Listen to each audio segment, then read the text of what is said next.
अरे कितनी सुहावन सुंदर सूरत मनोहर मंगल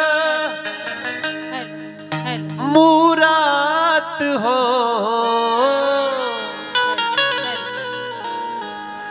ए राजा जी, ए राजा जी, हे राजा जी, ए करे तरह जरूरत मूरत खूबसूरत हो। हे राजा जी, ए करे तरह जरूरत मूरत खूबसूरत हो। हे राजा जी, ए करे तरह जरूरत मूरत खूबसूरत। अरे बबुआ हमार महाराज होई है। हमनी के कल्पना में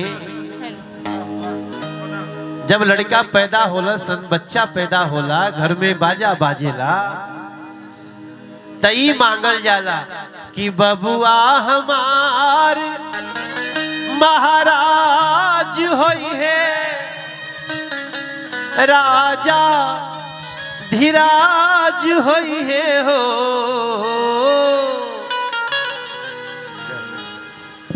ये लोग नृत्य करेंगे क्या? नहीं नहीं, बिल्कुल जिसको चाहे सब मिलके हम लोग झूमेंगे इसको। इस सनातन की बात है कि राजा धीराज होई है हो। पूर्वांचल के भविष्य कैसन होके के चाहिए?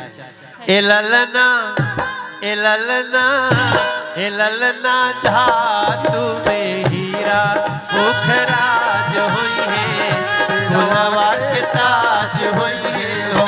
ए ललना धातु में हीरा मुखराज होई है, सोनवा के ताज होई है हो।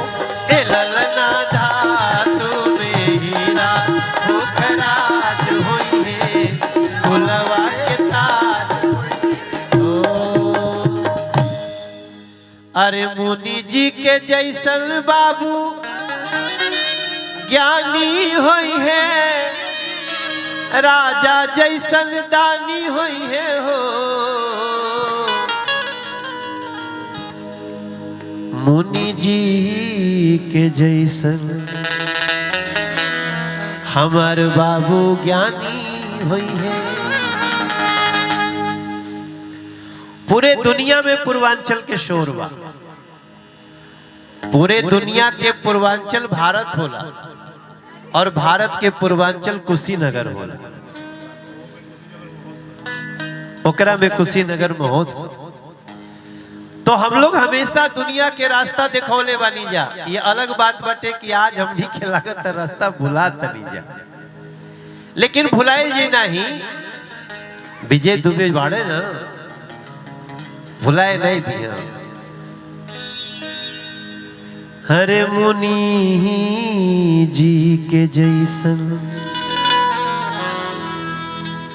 अब आप सोचिए कितना लोग आजकल पूजा कल्पना करता है कि हमारा बच्चा मुनि जैसा ज्ञानी हो,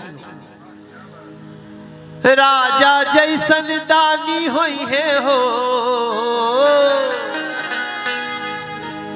ए राजा जी, ए राजा जी, ए राजा जी, अखिल भूमंडल राजधानी होई है, बापे जस खनदानी होई है हो।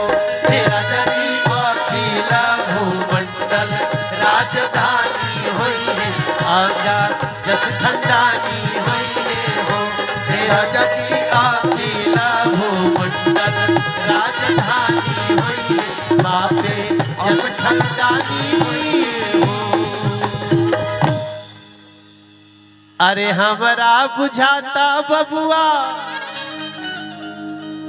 नया जमाना के भी मांगल जाला कि जीएम होई है, त ना ना ना ना ना ना डीएम होई है हो। ए ललना भोजपुरी के आदमी का मांगता ए ललना हिंद के सितारा ई त सीएम होई है ओ से ऊपर पीएम होई है हो ए ललना हिंद के सितारा